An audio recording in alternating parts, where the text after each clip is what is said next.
थोडी प्रस्तावना सांगा, नंतर आपण बाईट घेऊ.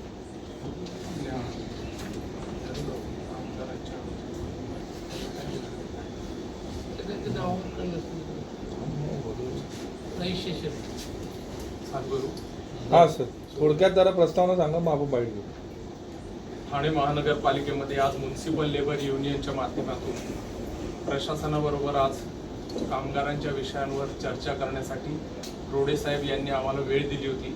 त्याप्रमाणे आज रोडे साहेबांनी दुपारी 12 नंतर आमच्याबरोबर आत्तापर्यंत म्हणजे जवळपास 2 वाजेपर्यंत चर्चा केली. त्याच्यामध्ये कामगारांसाठी मार्गी लावले. विशेषकर यासाठी मी आयुक्त साहेबांचे, महापौर मॅडमचे आणि रोडे साहेबांचे तसंच संपूर्ण प्रशासनाचा मी सर्वप्रथम आभार मानतो.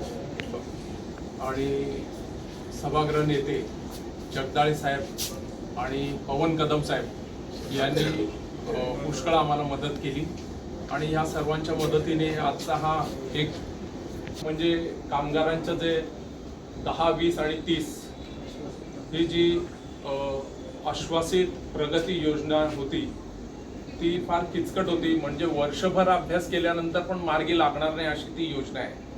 प्रत्येक कामगारांचं 10 वर्ष कधी झाले आणि त्यांना कुठल्या योजना लागू होतात, 20 झाले त्यांना, 30 झाले त्यांना, असं प्रत्येकाचं सेपरेट 3-3 वेळा अभ्यास करावा लागत होता. तर त्याच्याप्रमाणे 10 आणि 20 या 2 तर आम्ही आज मार्गी लावूच्या महासभेच्या पूर्वी त्यांनी हे मार्गी लावण्याचं मान्य केलेलं आहे.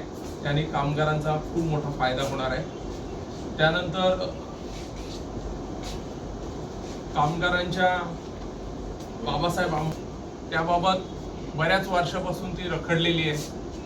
त्याची यादी त्यांनी तयार केलेली आहे. अपग्रेड यादी आम्हाला द्यायची त्यांनी मान्य केलेली आहे आणि येत्या आठवड्यात त्या घरांची किती घरांची व्यवस्था ते आता करू शकतात त्या लोकांना महिन्याभराच्या आत ज्यांना 25 वर्ष पूर्ण झालेली आहेत त्यात ते मग रिटायर झाले असतील किंवा कामावर असतील त्या सर्वांना ती घरं मिळणार आहेत असं त्यांनी आश्वासित केलेलं आहे.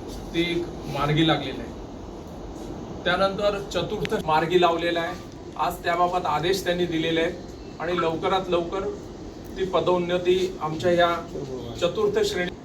त्याच्यात थोडीशी अडचण अशी होती की त्यांना प्रमोशन द्यायचं की फक्त प्रमोशनचा पगार द्यायचा मार्ग त्यांनी आज मोकळा केलेला आहे आणि लवकरात लवकर त्या लोकांना देखील प्रमोशन मिळणार आहे. त्यानंतर कामगारांचे बरेच प्रश्न होते, त्यातले आम्ही 60% तरी प्रश्न आज मार्गी लावलेले आहेत. अधिकाऱ्यांचे, आयुक्त साहेबांचे, महापौरांचे, रोडे साहेबांचे, सर्व प्रशासनाचे आम्ही आभार मानतो. त्याविषयी विशेष म्हणजे कामगारांचा खूप जिव्हाळ्याचा प्रश्न होता. ते 10, 20 आणि 30 ही आश्वासित प्रगती योजना जी आहे त्याचा लाभ कामगारांना हवा होता. ती फार किचकट प्रक्रिया होती. ती आज त्यांनी मार्गी लावलेली आहे. 10 आणि 20 या ज्यांचे वर्ष पूर्ण झालेले आहेत त्यांना ती योजना लागू करण्याचं त्यांनी आज आश्वासित केलेलं आहे. येत्या आठवड्यात त्यांना ती लागू होईल.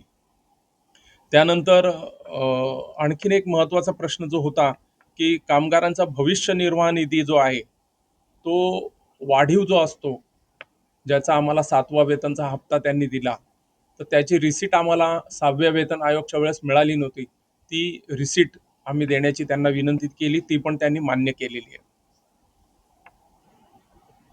त्यानंतर बऱ्याचशा गोष्टी अशा होत्या की बाबासाहेब आंबेडकर श्रमसाफल्य योजना जी आहे, 25 वर्ष ज्या कामगारांना, सफाई कामगारांना पूर्ण झालेले आहे त्यांना स्वतःचं घर महापालिकेने देणं बंधनकारक होतं. त्याबाबत देखील चर्चा झाली. त्याची अपग्रेड यादी आम्हाला ते देत आहेत आणि जेवढी घरं अवेलेबल आहेत त्यांना येत्या आठवड्यात ते काम मार्गी लावणार आहेत असं त्यांनी मान्य केलेलं आहे. त्यानंतर ठाणे महानगरपालिका चतुर्थ श्रेणीमध्ये काम करणारे जे कामगार आहेत त्यांना तृतीय श्रेणीमध्ये प्रमोशन बरेच दिवसापासून पेंडिंग होते, ते देखील त्यांनी मार्गी लावलेले आहेत. तर असे महत्त्वाचे अनेक विषय त्यांनी मार्गी लावलेले आहेत. आर्थिकदृष्ट्या ज्या गोष्टी आहेत त्या सगळ्याच त्यांनी मार्गी लावलेल्या आहेत. त्याबद्दल मी त्या सर्वांचे तिथेच आभार मानलेले आहेत. आपल्या सर्वांसमोर पुन्हा एकदा संपूर्ण प्रशासनाचे मी आभार मानतो आणि महापौर मॅडमचे आभार मानतो. जगदाळे साहेब, पवन कदम साहेब यांची खूप मोलाची मदत आम्हाला ह्यामध्ये झालेली आहे, त्यांचे देखील मी आभार मानतो. अग्निशमन दलाच्या बाबतीत असं आहे की अग्निशमन दलाचे जे सेवाशक्ती भरती नियम आहेत त्याच्यामध्ये काही पदांकरता प्रमोशनसाठी 5 वर्षाची अट आहे, ती 5 वर्षाची अट शिथिल करून 3 वर्ष करावी, या संदर्भात आमची मागणी होती. तसा प्रस्तावही शासनाकडे पाठवलेला आहे. पण शासनाकडनं जे काही मार्गदर्शन आलेलं आहे त्याच्यानुसार आता नवीन जो काही प्रस्ताव पाठवला जाईल त्यात त्यांच्या प्रमोशनकरता 3 वर्षाची अट ही आम्ही त्याच्यामध्ये नमूद करून तसा प्रस्ताव शासनाकडे पाठवण्याचं त्यांनी मान्य केलेलं आहे आणि त्याचा पाठपुरावा करून आपण लवकरच मान्य करून घेऊ असंही आश्वासन रोडे साहेबांनी आम्हाला दिलेलं आहे. त्याचबरोबर आत्ताच नवीन राष्ट्रीय निवृत्ती पेन्शन सुधारित राष्ट्रीय निवृत्ती पेन्शन योजना जो जी आर 6 तारखेला शासनाने काढलेला आहे वित्त विभागाने, त्याचंही इम्प्लिमेंटेशन आपल्या इथे करून त्याच्याकरता एक पॅन नंबर त्यांना घ्यायचा आहे, तो सुद्धा ते घेण्याची प्रक्रिया त्यांनी चालू करण्याचं आश्वासन दिलेलं आहे.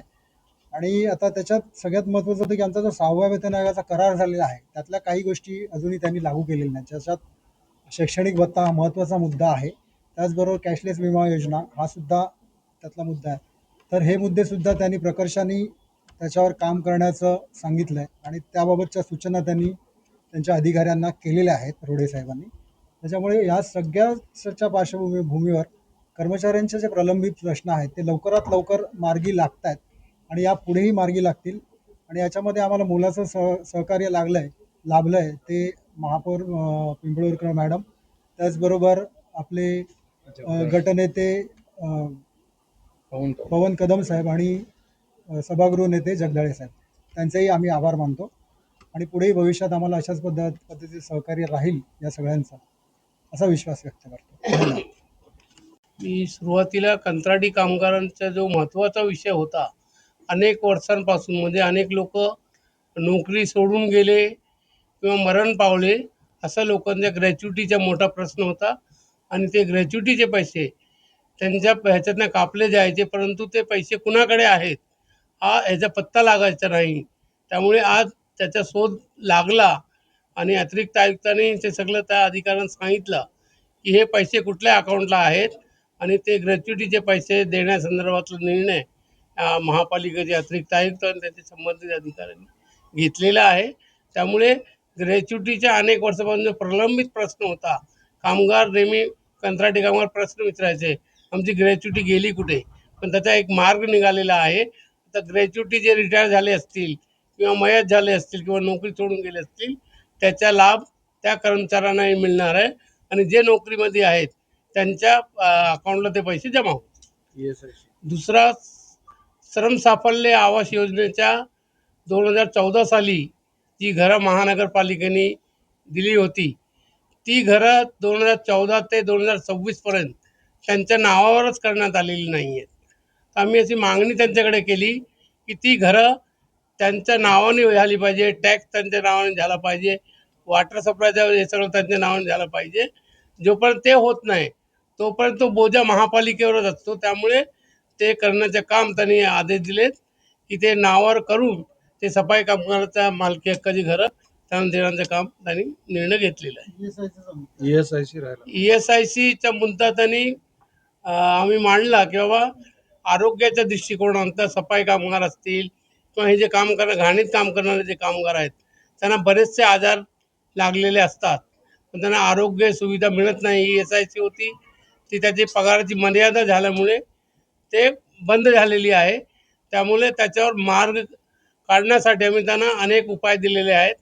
ट्रस्टचे जेवढे हॉस्पिटल आहेत, जेवढे भूखंडावर आपली महापालिकेची हॉस्पिटल झालेली आहेत त्यांच्याकडे जे राखीव कॉट असतात त्या हॉस्पिटलांमध्ये सर्व कंत्राटी कामगारांना त्याचा लाभ मिळावा अशी आम्ही त्यांच्याकडे मागणी केलेली आहे.